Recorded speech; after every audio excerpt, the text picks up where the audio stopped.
Hey everybody, and welcome to Wasting Our Time and Yours. We're back. We took a little bit of time off for Easter, which was exciting. Guys, how was your Easter, buddies? My Easter was nice. Yeah. I worked. Oh, on Easter Sunday? That can't be legal. I'll make it legal. Nice. It's a good reference because we are immediately after this podcast going to watch Revenge of the Sith, and it's so exciting. I'm a maybe. No. You're not a maybe. What? Yes or no? We'll see. What are you talking about? I don't know. We'll see how I'm tired. Will is trying to use his wife as an excuse not to go. No, it's not an excuse. He is. That's She's what he's not been an doing. excuse. This will be the first Star Wars movie that I've seen in theaters since The Last Jedi. That feels like that was such a long time. You didn't see Rise of Skywalker in that's theaters? what I meant. That's what I meant. I meant Rise of Skywalker. You dummy. Why does that feel like that was a million years ago? When did that come out? 2016, something like that? No. Are you kidding? So, The Force Awakens came out in 2015. The Last Jedi came out in 2017. Rise of Skywalker came out in 2019. Man, I believe him. 6 years ago. That's crazy that we haven't gotten a Star Wars movie in that long. Why can't Star Wars get their stuff together? Freaking get us. Well, you're not old enough. I know. I saw. Sorry, Shannon. Get your stuff together and let Tony Gilroy make a Star Wars movie. Why has that? Andor is the best thing besides Rogue One that Disney Star Wars. Oh yeah, so good. But yeah, the first. He made Rogue One. No, Gareth Edwards made Rogue One, but Rogue One. whenever they had to do substantial reshoots for it, they let Tony Gilroy do it. Oh, yeah, and Tony Gilroy wrote Rogue One with Gareth Edwards. Gareth Edwards, yeah. Yes. So he does have a lot of connection to and weight behind making Rogue One, which is why part of the reason why Andor is so good, and because they don't even really care about the cameos so much, and there's a couple in Rogue One, but that's not like the point of, they're not setting up, ooh, they like this person, right? Yeah. Which even like in shows that I sort of like Mandalorian, like a lot of it is just a setup to see something that they're like, oh, hey, guess what? This is that background character from that one scene. It's a baby version of Yoda. Or oh, that's an X-wing. Yeah. Could it be? Is it? I hope beyond hope. Yeah. We'll make his ship a Naboo starfighter. Remember? Oh yeah, remember that? How cool that ship was, guys. I'll try spinning. That's a good trick. It's been like Star 1 Wars, minute. Star Wars is and in such a sad. We've scared everybody off by making like four Star Wars. We don't want to talk about Star Wars. We can talk about something else. You're a feisty one. You'll soon learn some respect. Sinners is probably the best movie that I've seen in a long time. Are you changing from Star Wars already? You were the ones who said that Star Wars was a bad topic. I mean, wait. Yes, and Sorry, Blaine doesn't think that we. I don't think. Sinners.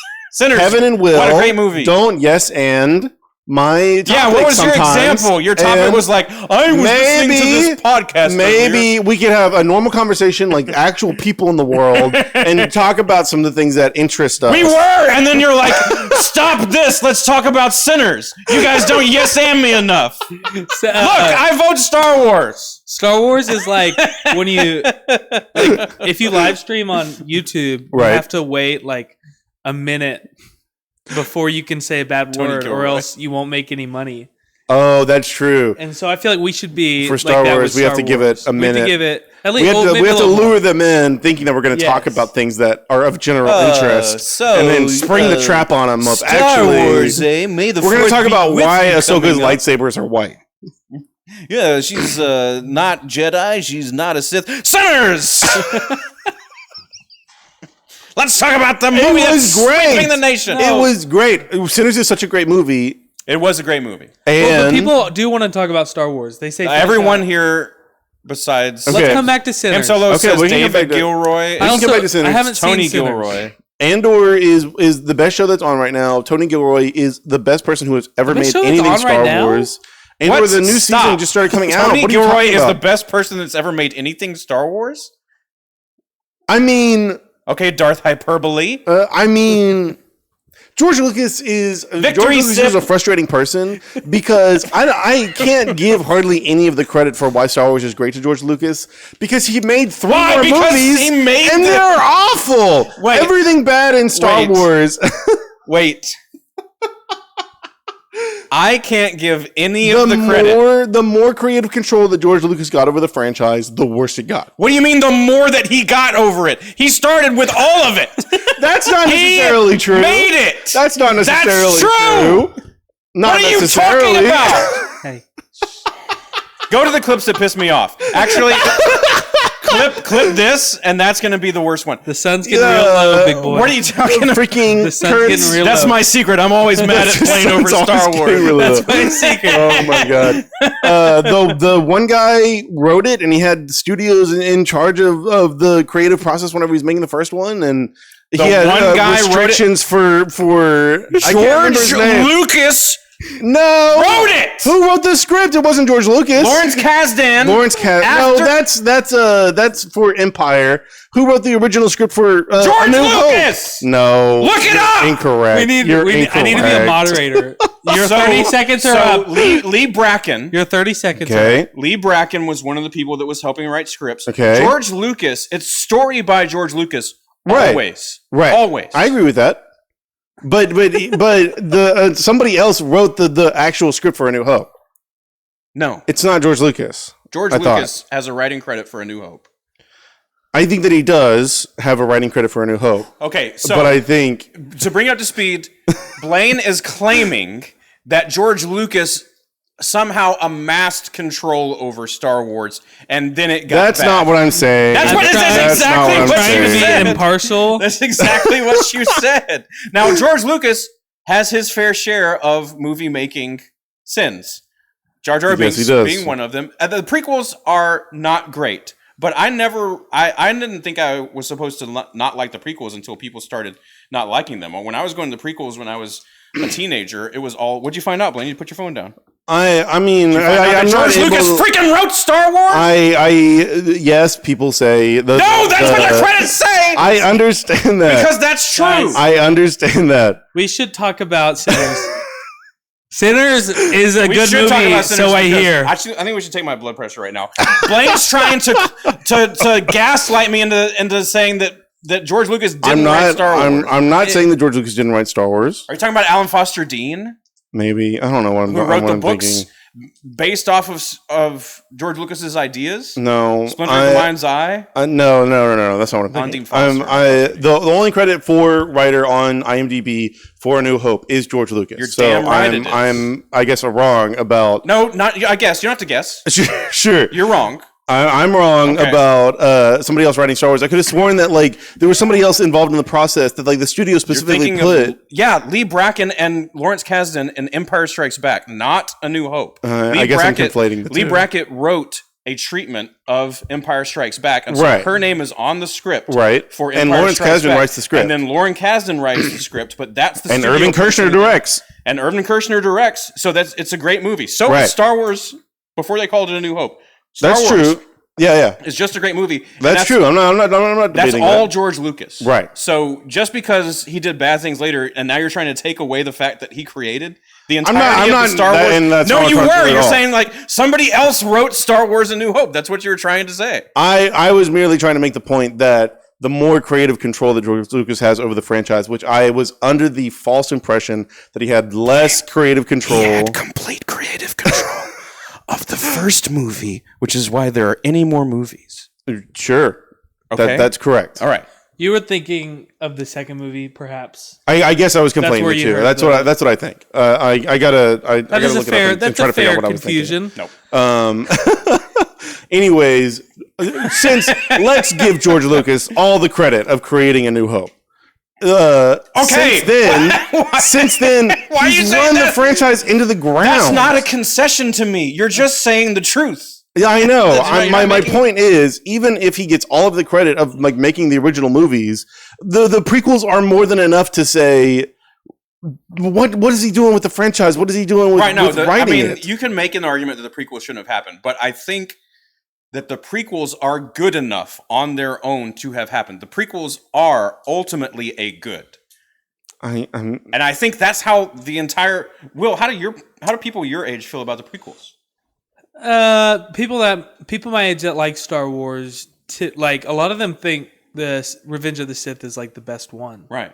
Yeah. I don't agree. I don't agree, but it's I hard think for me to sit down through opinion. Attack of the Clones and Phantom Menace. Like, it's hard for me to get through those movies. I love all of them. I love the prequels. I think there are bad parts, but I think the story of I think it should have started with Anakin as a teenager, obviously, which is how it was supposed to start at the beginning. I didn't know that was obvious. What? You said should have started with Anakin as a teenager. Yeah. Obviously. That's one of the problems with Phantom Menace. Who wants to see Darth Vader as an 8-year-old? Jango Fett or Boba Fett as an 8-year-old. Are you an angel? Oh my god, so terrible. Not any fault of Jake Lloyd's either. That's not George Lucas. George Lucas is a bad dialogue writer. Yeah. I hate saying it's coarse and rough and it gets everywhere. Podcast sequence is great. Like Duel of the Fates, like the whole lightsaber fight with Qui-Gon and Obi-Wan and Darth Maul is super awesome. Sequence, he means pod race. Oh, that's what I meant. Sorry, pod race sequence is great. Now this is podcast. That's a Star Wars podcast. Did you know that? Now this you have told me that. Yeah.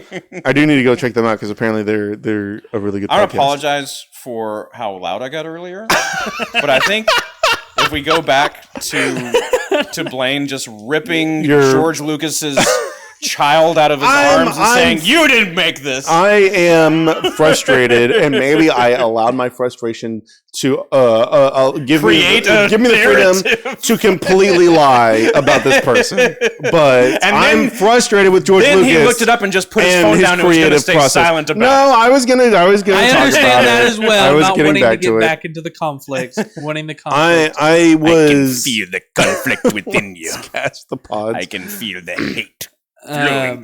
Strike me down. And like the prequels are so Kevin got, the quieter the chat got. Let's say that.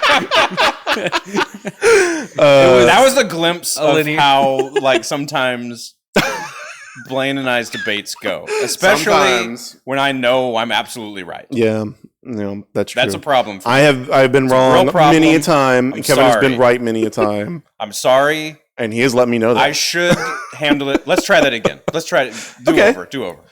Say what you were saying earlier. Yeah, George Lucas didn't have any creative control over him. Blaine, I'm gonna politely disagree with you there. I think that if you just take a moment and you obviously your tone of voice demonstrates that you have no idea what you're talking about. Continue. I know that I'm correct by saying that George Lucas had no creative control over the writing of The Last Hope.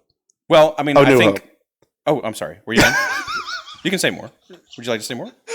No. May I speak? No. Okay.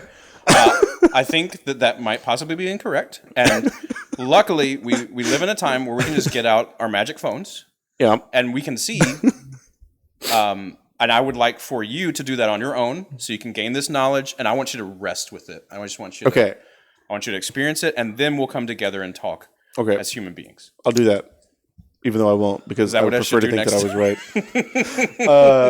No, but I'm super excited to see Revenge of the Sith again in theaters. I do think that Star Wars is kind of a movie that you have to go watch in theaters. So every Star Wars that's been in theaters, I've seen like in double digits. Oh yeah! Besides Rise of Skywalker, I saw Rise of Skywalker once. Yeah, that was a real bad one. But other than that, and I want to give the sequel trilogy another try now too. I think I'll feel differently about it. Are those going to be in theaters again?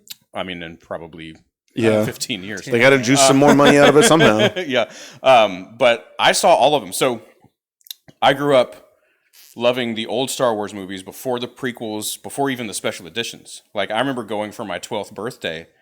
That's when they released them. You saw Star Wars 1, right? On your 12th birthday? Yeah, I saw A New Hope. I saw A New Hope. I've never seen any of the original trilogy in theaters. So the original year it came out too, right? No. No, Will. In 1977? So before the podcast, Will apologize for the does this video piss Kevin off? Because Will before the cameras were rolling, it was like, oh wait, Kevin, is that bit that we do is that ageist towards Kevin? So Kevin, are you okay with this? And then when the podcast started rolling, hey Gramps, remember the first Star Wars in the 70s? No, I was born in 1985, and I don't have a problem with it. I'm 40 years old. I did not see I saw the special edition re-release though. That would in 1997. That was 20 years after the original. Return of the Jedi was 83, right? So Return of the Jedi was 83. Yeah. Empire was 80. So like they had just come out before I was born, and so they were still like big, but nothing else Star Wars had happened besides the Ewok movies. what I really, really wish that Lucasfilm would do, what Disney would do, is release the original trilogy in theaters again, but release the original cuts of the original trilogy. I don't know. They could make so much money off of that. I don't know why they won't do that. George Lucas's. I understand why I disagree why he wasn't doing it, but George Lucas wasn't doing it because I would ask him in interviews, why don't you just do that and make like $1 billion off? And he's like, and his insane logic was, this is the version. Those aren't the movies anymore. Right. That Star Wars doesn't exist. Yeah. I'm the creator of Star Wars. The people's opinions don't count. And so this is Star Wars. Well, Greedo says McClunky now. Oh God. And his idea is that, if I understand it correctly, is that he's saying like, this is how I always wanted to be. Even back then, it just wasn't possible. And so now I finally made it what it was supposed to be. Complete my vision of a robot knocking down a smaller flying robot that I couldn't have done in 1977. And a really bad Jabba the Hutt. Yeah, and really badly. They made that Jabba the Hutt the same year that they made freaking Jurassic Park. I don't understand why the CGI is so bad. No, Blaine, they made it 3 years after Jurassic Park. Oh, yeah. Ugh. 3 years after Jurassic Park, possible? And we get like brain slug Jabba the Hutt. Yeah, it's terrible. And like Jurassic Park still holds up. Yeah, it's crazy. Will, say more. They're bad. Maybe we should talk about Sinners. So what's your favorite Star Wars movie, Will? Jabba the Hutt was originally human. Yeah, that's why they. Hey, Blaine. Aww. Hey. What's your favorite Star Wars movie? Okay. Listen. Okay. I think maybe. I think we're all listening. Now you're gonna make us upset. I know. This is a Last Jedi appreciating crew right here. Oh, so good. Favorite Star Wars movie? Are you crazy? Or Rogue One. Whoa. Really, Last Jedi might be your favorite? Yeah, or Rogue One. That's really cool. I've always liked the idea of Star Wars, but I haven't seen them all that many times. We did a watch through. Remember when you were a student and you won? I won. We did a Star Wars the entire night. set on Blu-ray. Whoa! This is when Blu-rays. That's cool. Well, I think Blu-rays are still expensive for some reason. I don't know why they still sell Blu-rays. Yeah. I guess so. People like that. And physical I still have media is always going to be more expensive to produce. It's always going to be visually better than streaming. That's true. Streaming throttles. Oh, yeah, I knew that frame too. rate and your knew that. So I have them all except this was when. Is it just the prequels and the originals, or does it also have? So the one you have is just the prequels. And does it also have Force Awakens, or was that separate? Force Awakens came out. That's why we celebrated it, but it wasn't out on Blu-ray yet. That whole Blu-ray set has to be like $100, like for all 6 movies. That's crazy. Yeah, I bought it. It was incredible. I was so excited, and I watched them all then. And then the last time I watched them all, or the next time I watched them all, was whenever we watched them like 2 years ago or a year ago. Yeah. And I just remember out of the ones that I watched, I really liked The Last Jedi and Rogue One.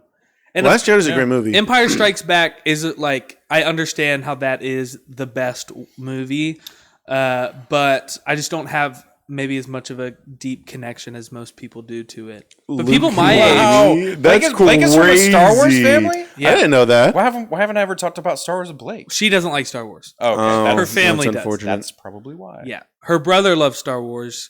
Okay. And I'm sure her parents do. Cool. Yeah. There are people crying that we've been talking about Star Wars for 2 years. Yeah. I tried to pull something. So Sinners. I haven't seen it. We can't talk about Sinners anyway. So incredibly he hasn't even seen it. No, one of the frustrating things about Sinners is, have you seen that Variety headline that's talking about like, oh, Sinners makes so much money in its opening weekend, but it's only like 60% of its full budget, so really it has a long way to becoming profitable. Boo. Yeah, they're like weirdly like taking a crap on Sinners. They are, which is one of the most successful original movies so long. I know, and it's wonderful. Do you think that people intentionally, especially who owns Variety, do we know? No, but that would be interesting. Because especially if it's a media company, do you think that they're intentionally trying to downplay theater success for streaming? Because I've seen it go the other way. Some publications owned by parent companies who own film distribution studios have talked about Sinners like being... That's interesting. We're back in theaters now. It's like a real competition for streaming now. Huh. It's Penske. I don't know what Penske is. Okay. I don't recognize that. I don't know. But yeah, I thought that was so annoying that like we've been trying to talk about like wanting movies to get back into the theaters, and we've been, talking collectively about how frustrated we are with the lack of originality in movies today. And then the first successful movie, like the first original movie to have any level of great success, made $60 million in its opening weekend, which is insane. It only made more than half of its whole budget in its opening weekend. Right. That's such a terrible. It's not bringing in Avengers money. So that used to be like the standard method literally for success. But and remember whenever movies were in theaters for like 3 months? Yeah, that was. I remember some movies, like if they were bad enough, they were in theaters for like 2 weeks. Yeah, just because that's all there was, and they're like, okay, let's get it to video as fast as possible. Right. But I think it has changed how people make movies. It's much more. There's quicker cuts. Right, they're made for being watched at home because they don't want people to change. They don't want. Penske is a 50% stakeholder of South by Southwest. Oh, that's interesting. They also own Rolling Stone. Yeah. So shouldn't they want people to be going to theaters? Anyway, so I like what Frank Capra says about like watching, like how he would make movies. Frank Capra is. Go ahead, Will. Mr. Smith Goes to Washington. Mr. Smith Goes to Washington. It sounded like he said Mr. and Mrs. Smith Goes to Washington. It's just that's the crossover. It's just Mr. and Mrs. Smith Go to Washington. Yes, Brad Pitt and Angelina Jolie go to Congress and kill Jimmy Stewart. And kill Jimmy Stewart. No, that's a Simpsons episode actually, where Mel Gibson is like in a remake of Mr. Smith Goes to Washington, and it's just him with like a machine gun. Anyway. That's funny. Frank Capra, big filmmaker in the 40s and 50s. Is that the only movie of his? No, It's a Wonderful Life. Yes. Frank Capra. Yeah. I don't know why he started with Mr. Smith Goes to Washington. Yeah, I've never heard of that. Mr. One. Deeds, the Adam Sandler movie. That was originally a Frank Capra movie with Gary Cooper. Okay. But anyway, lots of like pick yourself up by your bootstraps narratives and like American spirit / indomitable human nature overcoming great odds. Anyway, he would make movies to be watched in groups because part of the collective experience of a movie is not just seeing yourself in the story, but experiencing the story together. So when people gasp, when people laugh, when people cry, like that's part of how he made movies. And I think that essence of movie making is sort of gone. I think that's what like Martin Scorsese talks about too, because we make them for people to not really even pay attention to. We're so individualized, bifurcated. We're sitting on our couch looking at our phones. Yeah. And so something has to be flashing or exploding. Well, you've seen those articles where Netflix like explicitly tells screenwriters to write where the characters say what they're doing so that people can watch the movie while they're on their phone. Right. Like it's psychotic. Right. A lot more exposition in movies. Yeah. It's crazy. But we're so like individualized that we don't appreciate the collective experience. It's not one of those dumb arguments like we're like everybody's getting less intelligent, but it is the way that we experience technology is changing how we tell stories, and I think it's making us tell not as good stories. There's still good stories, but that story about the guy who writes, I can't remember his name now, O'Brien or something. Dan O'Bannon. Dan O'Bannon writes Alien, and he couldn't go to the premiere in I think it was like London, and so he was just in his hometown, and he went to go see it because it was showing.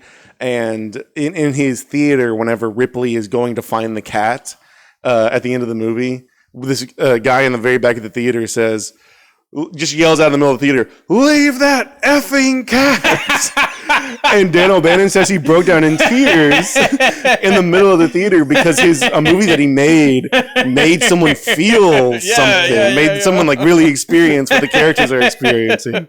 And he was right. Get that, and you get that in a collective environment where you're watching a movie with other people, right? And the amount of resources taken away from putting movies in theaters today is such a deprivation, right? Because it's always been about what makes money. It's not about what makes art. Yeah. So, but Sinners, great movie to watch in the theater. Great movie to watch in the theater. Yeah.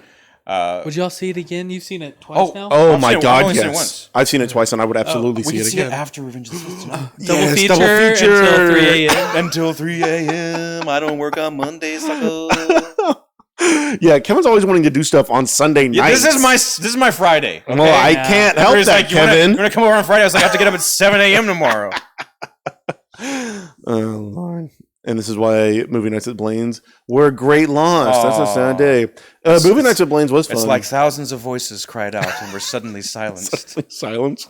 Because the Death Star blew up my house. Yeah, Star Wars references the whole... Yeah, keep going. You're excited.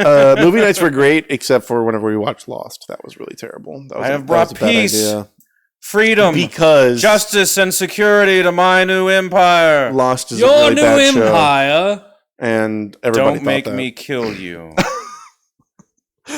My allegiance is to go ahead. The Republic, to democracy. If you're not with me, you're my enemy. Oh, only a Sith deals in absolutes. He said in an absolute term. What the? Oh my God! You gotta finish it. You gotta finish it. We're 2 lines away. You gotta finish it. Okay. Only a Sith deals in absolutes. And then you say? No. Then you say, "I will do what I must."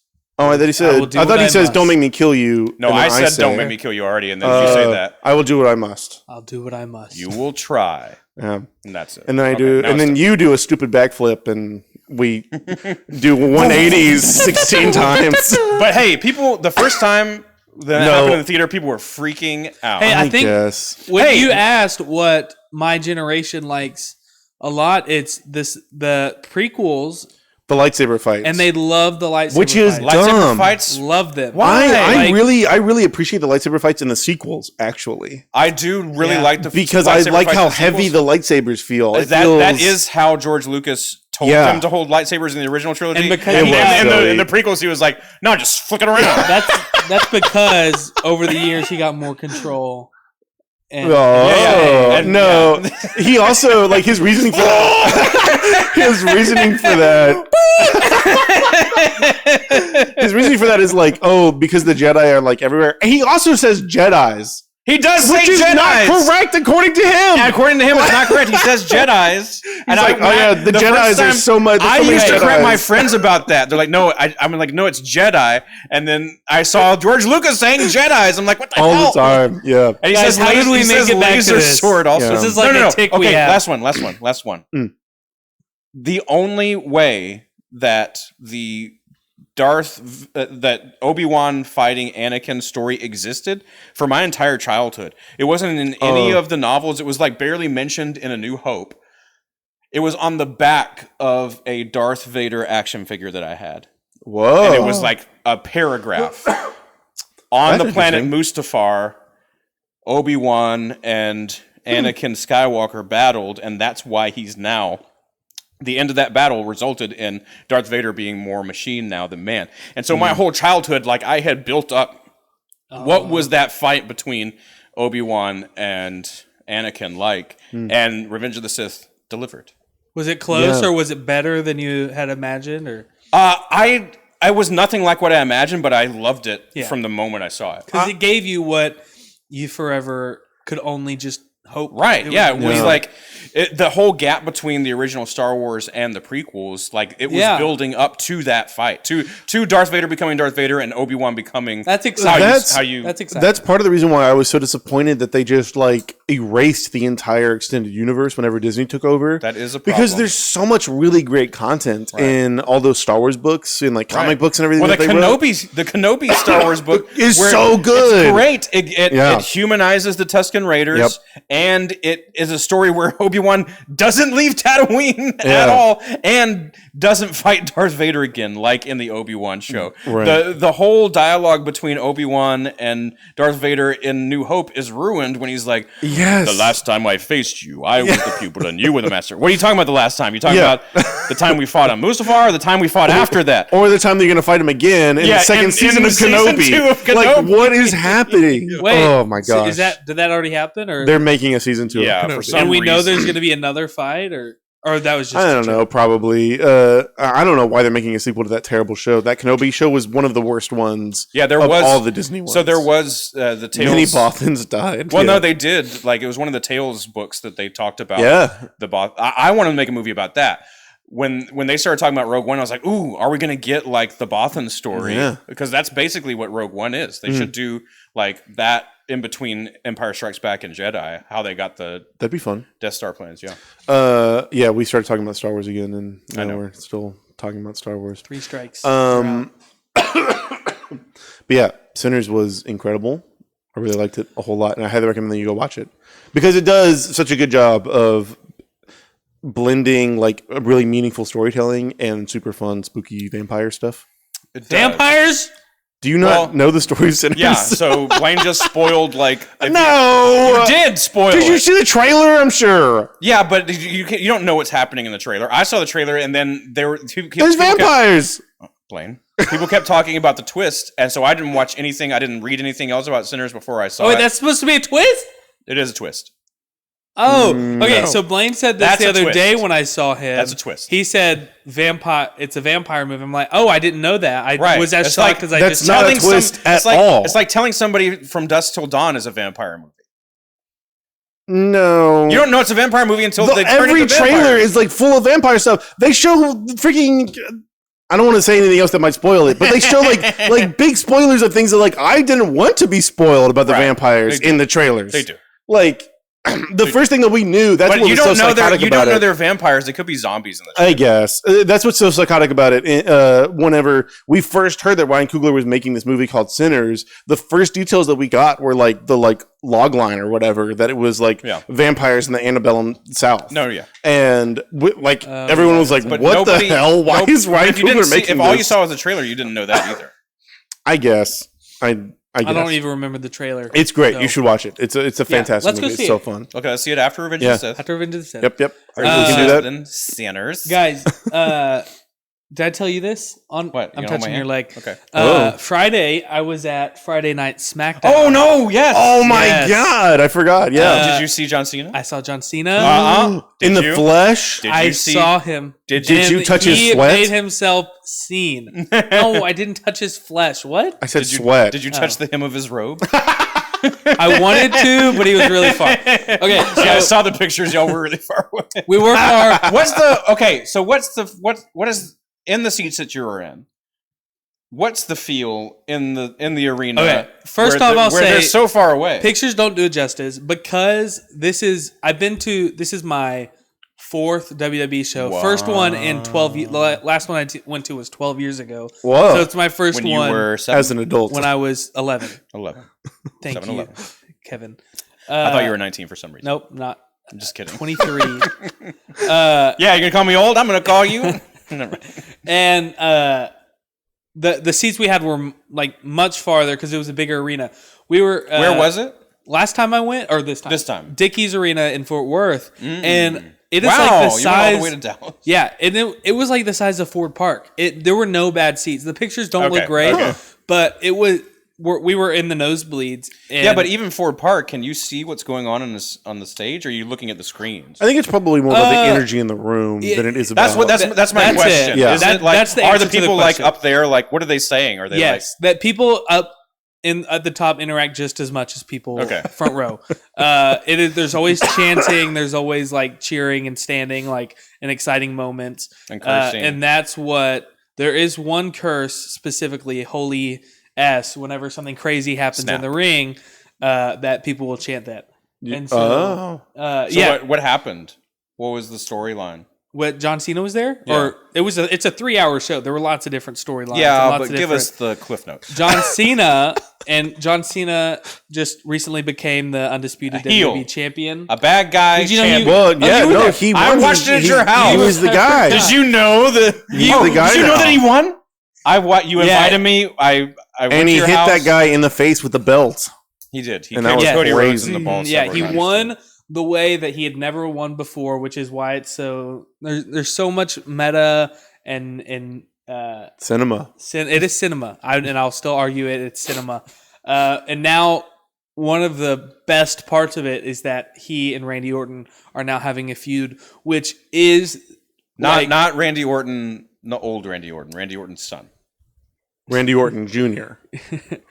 Okay, Randy Orton's dead. Yes, Randy Orton Sr. Randy Orton, died? From the 80s when he was wrestling is dead. His down. son. Randy Orton from the last millennium. From the 80s. From a different, they even existed. From Maybe a different century is dead. His son, Randy Orton, who everyone else knows to be Randy Orton, is him and John Cena are like what I imagine WWE as a child and appreciating was those two having a feud. And so it's like the most nostalgia I felt so far in my resurgence of becoming a WWE fan. What and resurgence? You've always been... No. Yeah, you've been talking about it since I've known you. Whenever he started becoming an adult, you talked about people made him feel bad about his silly hobby. I stopped watching in 2015. You were going to... Oh, okay. Yeah, but you were going to wrestling show. No. I came here in 2015, and you were still going to wrestling shows. No. The last show I went to was WrestleMania 40 in 2014, or WrestleMania 30 in 2014 Okay. Maybe you're just showing me pictures from it. Or I don't know. I could see. I didn't watch the weekly show then. I kept up with what was going on, but John Cena quit. He went to be a full-time actor in 2015, 2016. Yeah, but you can't see him, and he's not credited for him. He's in every movie. He is in every movie. Blake doesn't care, I guess. Blake thinks it's a hopeless fancy. Yeah. She's not openly antagonistic. I associate. I love John Cena and Fred. Yes. Here, y'all can tell me what you think. I don't watch anime, and I don't watch Pokemon or play Pokemon. Okay. But I associate adults that are into wrestling as a similar field or similar stigma as adults that are into anime or Pokemon. I can say that. I think Pokemon is a more direct analog than just anime in general. Yeah, sure. I don't think any of those are those a stigma though. I don't know. I think people really kind of view it as you never grew up. It's for kids. Yes, and my mom feels that way now about me going to a wrestling show. She sent a facepalm emoji. What would she think about Joey White's obsession with? She would feel the same way.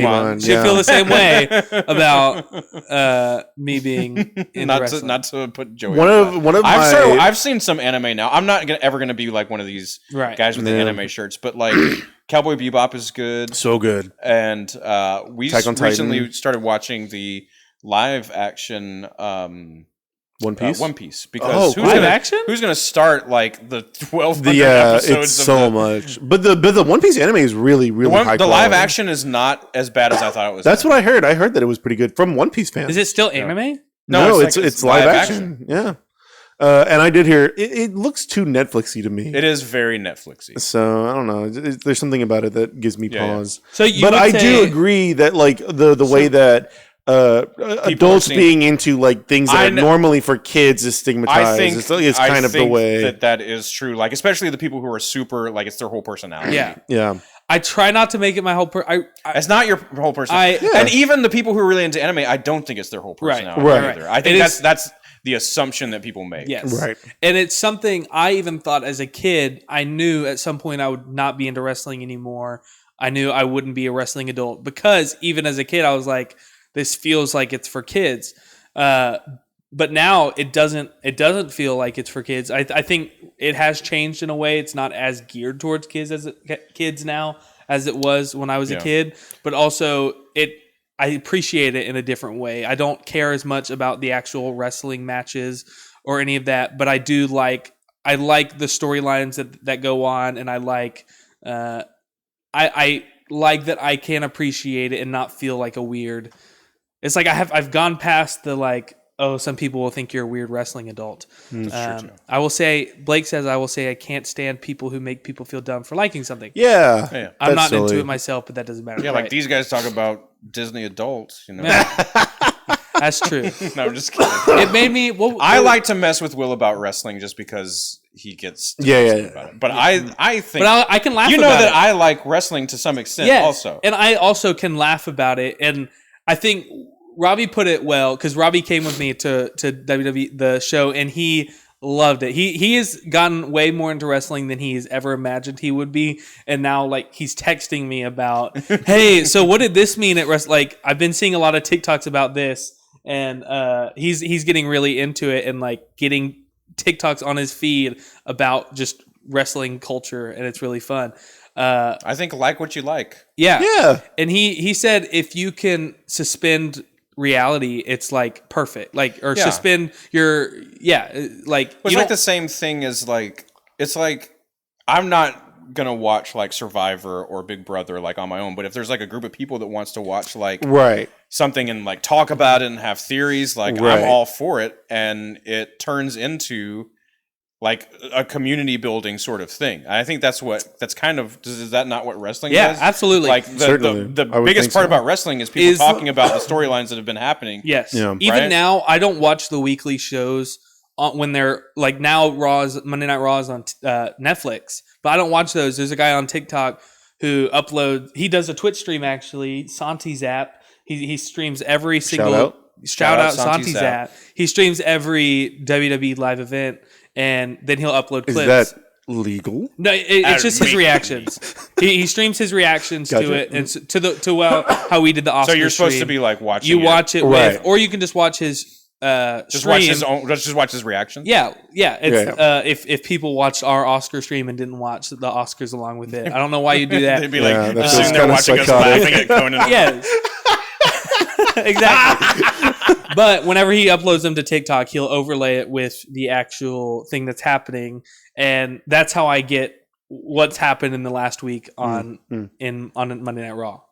Yeah. And I love it. And there's a whole community where people will hate what happened, or like some people absolutely hate that John Cena is a heel and don't think it's like storytelling wise, don't think it's good storytelling. I love it. I think it's so. What those was people the deal? Are stupid. Yes. Now I like what you like, but the people that don't like this are real dum-dums. What was the deal? It seemed like people didn't like WrestleMania because it wasn't like thrilling enough. Yeah, but this is where. Oh, sorry, you can go on. WrestleMania is the most recent one where John Cena won. John Cena beat Cody Rhodes for the Undisputed Championship. Okay, go ahead. So it was a two-night event. People Speak on that. Want every wrestling fans, particularly, want every year to be like a nostalgia fest, to be like they want by the next year for everything to land like it was supposed to, and if they don't go how people imagine, they'll be upset and think this was a bad call. Now, I will say, even like me watching some of WrestleMania, I was like, some of these people seem like they're not good at it. Like some of well, that's just some of these people like are just not great wrestlers. It was like this far away. Yes, there's that. That's not what people are talking about. Okay, they're talking about like John Cena's match. They want the storylines to resolve at a certain time and in a certain way, and how they imagined it to resolve. I gotta watch my story. And when they don't, people think it sucks. And it's like any other fan base who watches anything. People like Severance. People have made theories, and if they didn't go that way, I don't know. I like Star Wars and baseball, and those fans never get it. yes. But I can't stand it because this happened 2 years ago. Cody Rhodes lost to Roman Reigns at WrestleMania, and everyone hated it. But that led to last year, WrestleMania 40, Cody Rhodes winning against Roman Reigns, and it was like huge. The biggest. It was the best ending anyone could have imagined, and everyone was like, "Oh, it makes sense now." And I think that's gonna. I expect. You think that John to happen. Cena's going to be like around for the next year wrestling? He's here till he's announced he's going to be here till December. This is his retirement tour. It's like one final year, 2025. John Cena. Do you think he's going to de-heel? Is that what they call it? Wait, he's going to unheal. He's going to get sick. Yes. Yes. Oh, heal. I get it. That's funny. Shut up. I got Will. I expect it. I don't know. I don't expect John Cena leaving like WWE for good at all. Actually, he's going to return and he's going to do it. And he makes a lot of money doing it. Yeah, sure. I could see him not having any more matches. I could see him like having some sort of integrity with that. But as far as like being at different events, surprising people, he's going to do that forever. I think because he is like I think the greatest to ever do it. He's so. As far as just, it seems like on interviews and in movies where they let him ad-lib, he's like actually really funny and really smart. He's very quick. Yes. And like, all that. I love it. Like the reason that Peacemaker has a show is because John Cena. Absolutely. And that's one of the best things that DC has done. Absolutely. Yeah. I can't wait for the next season. Yeah. There's going to be another season. I can't wait to see where James Gunn takes the entire DC universe now that he's in control of it all. Oh! Superman. It looks so good. Where's the new trailer? There is a new trailer where you see more of you see more of the is that out yet? Fortress of Solitude. No, you can watch it. Yeah. There's that clip that they played. There's like an extended look, I think before the Minecraft movie. Interestingly enough, they released a trailer that was like a long clip from the movie, and it looks so good. I cannot wait. What's his name? Corn and Sweat. Corn and Sweet. David Cornyn Sweet. I don't know. Whatever his name is. Sweat. He looks great. He's going to be a fantastic Superman. And I don't like people are like making fun of the suit like it's no. It looks great. It looks so I saw good. a really dumb. Bring the underpants back. Yeah. I saw a really dumb video someone made of like. It was Henry Cavill's Superman getting hit by a car and not flinching, and then Brandon Routh getting shot in the eye and not flinching. Yeah. But in the new trailer, what's nice about this Superman hit with like a can in the back of the head, and he flinches. It's obvious, like all the other ones are obviously like CGI, and this is looks like a practical. But thing. The comics really play into Superman's humanity. Yes, so I think that's what James Gunn's trying to do. Right. And also, I think this was a comment I saw in one of those videos, like, he's not flinching from the can, he's flinching because people don't like him. And so, like, that's just been part of Superman's mythos since the like, I remember, like, I used to make, like, reaction GIFs when I was more, like, online. Sure. Like, I would, like, just, like, put stuff on Reddit. But anyway. I love that. Yeah, I know. I love that. That used to be who I was. Yeah, that not anymore. It's still deep down. Like one of the first ones I made was of the old Superman show where you just get shot like 4 times and it's blanks where someone's shooting like it's the black and white Superman show. It's like bang, bang, bang, bang, and then they throw the gun at him. He's like, "Ooh, a gun!" He has to duck from the gun. He just got shot by 4 bullets. I have seen that clip. And he has to duck because he's a person. He can't just throw a gun at him. It is a production. There is a whole thread of like Superman interpretation though through the history of the comics where there isn't a Superman who's not like he's strong. He's very strong, but he's not like godlike, like invulnerable to everything. Right. Well, Superman and that's the what animated series kind of went in that direction. Superman the animated series kind of went in that direction, but that is what the Superman comics were like. And when they rebooted, when I got back into comics in college, it was the New 52. They were like rebooting every storyline, and that's how they did. Like they did Superman. Yeah, like new with origin some story, level of vulnerability, like him, like learning to be Superman with some level of vulnerability, and it's a smaller scale villains that he's dealing with and everyday problems, and it adds a lot to the stories you can tell. It's going to be great if he's just not this invulnerable. Especially, I feel like James Gunn, more than any other person who's made a Superman movie in the past, really understands like the value of placing hope in a character like Superman, like the kid, like in the middle of a war zone, believing that Superman is going to show up and save him is so quintessentially like, and also what Superman is. Just can't wait. People were griping about like him, like groaning or like screeching because Krypto was jumping. Krypto is just as strong as Superman. Krypto is Krypto has super strength. You guys, you don't know that his dog. This dog jumped on him and he cried. I love it's so good imagining the statistic of people that are Still watching it this point. That have been interested in the three main topics we've talked about today, being Star Wars, wrestling, comics, and comic books, and comic interpretation. It's gone down and down. Actually, every topic has gotten it has gotten so much smaller. It started with a full crash out on Star Wars. And then we got to wrestling. In my brain, I already came up with the title for this episode, which is Blaine and Kevin argue about Star Wars while Will patiently waits to talk about wrestling. Perfect. The vibe is so funny. We didn't even talk about Katy Perry going to space. Oh my gosh! and everyone hated it. Oh my god! Did you see Gail being like, nobody talks about male astronauts like this? You're not astronauts, all right? You went on a commercial flight. That's what happened. Is it going to space if you don't go into orbit? So they're counting you kind of got outside of the lower levels of the atmosphere, Maginot Line or whatever it's called, right? Hank Green addressed that, and I love Hank Green. He had a really good I actually can't remember, but he talks about how.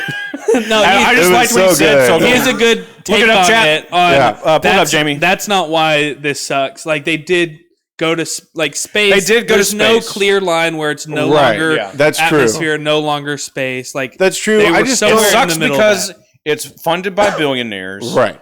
And that's why it sucks. And it's not an actual accomplishment, okay? Right. That's my point. If you wanted to bill it as, hey, commercial space flights, and we're getting closer to this future that we've imagined of being able to have everyday people one day travel in space, then yes. But if you're billing it as women astronauts, all female women, there's actual women astronauts. If you want to do that, do that, right? Talk about the women just trapped on the International Space Station. Talk about the women that are on the ISS right now. Right. My favorite part that came out of that was all the memes of those astronauts watching Katy Perry kiss the ground after being in space for 8 minutes. After they were in space for 11-minute mission for 9 months. Stupid. How terrible. Yeah, it was really. Yeah. And then she's singing in the thing and. Have you seen all the people, the conspiracy heads, being like, oh, they didn't actually go to space? And you can tell because their hair doesn't float in the same way that pictures of people who are on the ISS. Covered in product. It's crazy. Okay, listen. It wouldn't float if you put it underwater. I'm not a conspiracy theorist. But what? Listen, you got this one? Listen, have you seen the video? No! Are you going to do it? Okay, go ahead. Jeff Bezos opening the door. Yes. And so I could see it being one of two things. Obviously, it's a choreographed moment, and he opened the door a little too soon. Yes. What happened? But there's a clip where he uses in the big production event of him opening the door for them. He uses this tool to crank it open. But earlier in the live stream, one of the people inside pushes on the door, and you can see it kind of open a little bit. But it was too soon. It was too early. They wanted to make a big deal out of it, and so he wants to keep those women in there. He wants to use the tool and look cool doing it. That's obviously what we got to let the billionaire get him out. But people use that as evidence that they didn't actually go to space. The flag on the moon, not blowing in the wind. Oh my gosh! I showed. We started talking about it at Easter dinner for some reason with my grandparents. And it somehow, it got way too political somehow. Oh, wow. Oh, no, don't do that. We should be feeding people instead of sending singers to space. That was... Or destroying the planet with the emissions from that one. Right. But I showed a video of, it was Gayle King saying... Have you ever gone to space? This weird attitude she takes with people for her implication is that you're only questioning this because we're women, which is psychotic. No, people are. Yes, they have no problem with women being astronauts. Ask the real women astronauts. You're not an astronaut. You're not an astronaut any more than I'm a pilot. I've flown 3 times this year. I didn't get off the plane, kiss the ground, and be like, "Oh, it was a good mission." I didn't go shake the flight attendant's hands and be like, "Good job, everybody. We did it." Who's that? So I showed a video at Easter dinner. Who's that comedian from the 90s? Oh, that one? Who has a really high pitched voice and the woman? No, he's a guy, and he recently was on a podcast where he was like revealing all the secrets between people selling their souls and stuff in Hollywood. Do you remember that? Talking about? Who's this? Oh my gosh, guy was comedian from the 90s. He's like a right wing guy. No. He's still alive. He's still alive. Like Bill Schneider is kind of crazy now. No, you talking about Rob Schneider? Oh, that's what I meant. No, I'll find it later. But I showed a video. It was Blake was like the video of Gayle King saying it was a TikTok I saw, and I'm showing it to my whole family, including my old grandparents. And start over. Yeah, Cameron. We just started the whole podcast. Start over the whole podcast. No, Cameron, we have a hard out this evening because we're going to see Star Wars. We're going to go see Star Wars at 9:35. Come on, Cameron. Cinemark. Yeah. And okay, anyway. It's a video of Gayle King saying, "Have you ever gone to space?" And then it's immediately cuts to this comedian saying, "No." Like it's just. Oh, John Pignone? Is it John Pignone? No. Sorry. Okay. I got effing bills to pay. I have seen this clip. But I just didn't realize it had curse words. Yeah, that's like, remember we were on the way to church camp and you're like, I have all these Star Wars remixes, Kevin. This was like 7th grade Will. And it's like, bum, bum, bum, bum, bum, bum, bum. It's the mother remix. The bus windows are down. Yeah. And we have the radio up all the way.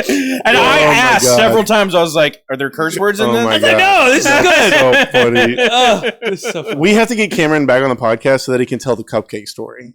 Because that I haven't experienced that, but I feel like I was there because of the ways that Cameron has told the cupcake story. Yeah. It's time to wrap up. Well, wait, real quick. But we didn't watch the video. We can watch and that's going to start a whole thing. What video? No, it's what video? perfect. That's the one that's going to piss me off. Okay. Yeah, this is going to piss Kevin off. And also at Easter dinner, my grandma said, y'all know Jelly Roll is now a judge on American Idol. Oh. She was talking about Jelly. Oh, she said Jelly Bean, but she was talking about Jelly Roll. That's right. See, even Jelly Roll. You got it. There you go. She said Jelly Bean. Jelly Bean is now. Did y'all hear about Jelly Bean? This is the same one. You're not getting the right thing, Mimi. You're not getting the right thing. Oh, my God. Okay, Kevin, here we go. Okay. Oh, I've seen this. Yeah.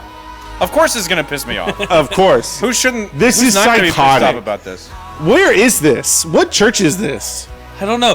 I think this is at some event in D.C. I don't know. Oh, is it? Yeah. Oh, I thought it was at a... Okay. That makes it worse. Yeah, I guess. Yeah. No matter what side you're on, I think we can all this is agree that insane. This is cringe. That is some bullshit. It is insane. So, oh Lord, that's the thing now that I don't know. I've seen a couple defenses of Christian nationalism where like people claiming to be Christians will say, number one, why wouldn't you want that, right? Why wouldn't you want God to be in charge of the government and doing what all of us want him to do? Don't you think? And number two, Christian nationalism is a dog whistle by the left to just call out Christians in general. That's what Charlie Kirk says. And by the way, I challenge Charlie Kirk to a debate on everything. Get him, Kevin. So get him. Charlie Kirk, tag him in this. Yeah, tag him in it. So. Charlie Kirk, I don't want to be in that. Any part of that. He won't because you're not an uneducated college. No, you're not like a college kid that can just say like, "Ooh." Have you seen the kid that calls him on, "Hey, do the salute"? If you don't think it was, yes, if you don't think it was so a Nazi funny. salute, and he goes, "My heart goes out to all of you." He's like, "No, let's watch a video." It's like, now let's talk to the next person over here. That's what Charlie Kirk does. Charlie Kirk is the worst. He is the baby doll that you would find in the flood waters of Harvey. That's what his face looks like. Like a baby doll that's just been soaking up flood waters for months. I'm visualizing it. And then it's like, I think I'm going to get my biblical advice from this. Yeah. That's what people are doing with Charlie Kirk. Yeah. But Charlie Kirk's an idiot. He talks about Christian nationalism as this is something that they've made up. Yeah. We've always been a Christian nation, and this is something that you should just be able to embrace as a Christian. And here's all the reasons why. He's an idiot.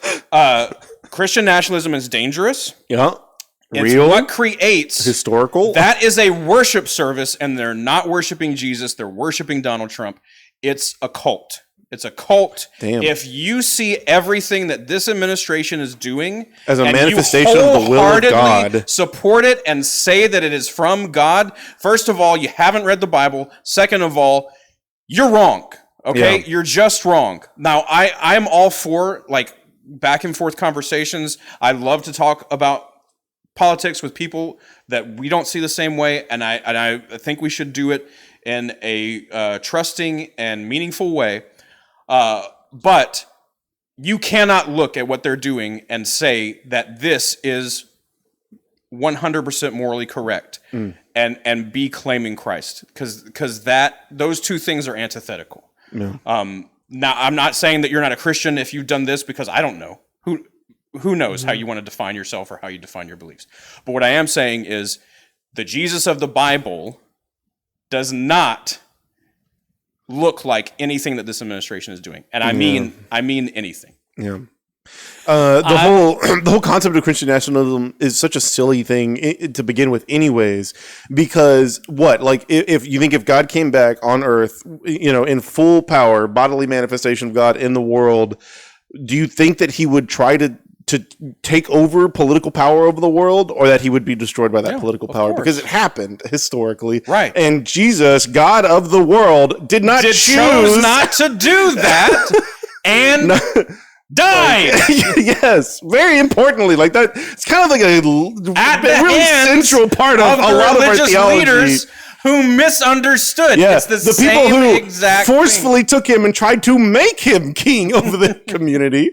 Yeah, I love that. As we started this back when we were considering starting a podcast, we were like, shut up, don't talk about Trump. We're not going to get political. You did that. It's not going to happen. That wasn't us. You're the one who played the video. You knew that was going to rile him up. No, I've seen no one on either side appreciate that video. Like, I've seen people appreciate that. I know people who have shared that video as a positive example, and so that's the problem. I've seen them share over and over again all of these things personally, all of these things that we should be decrying.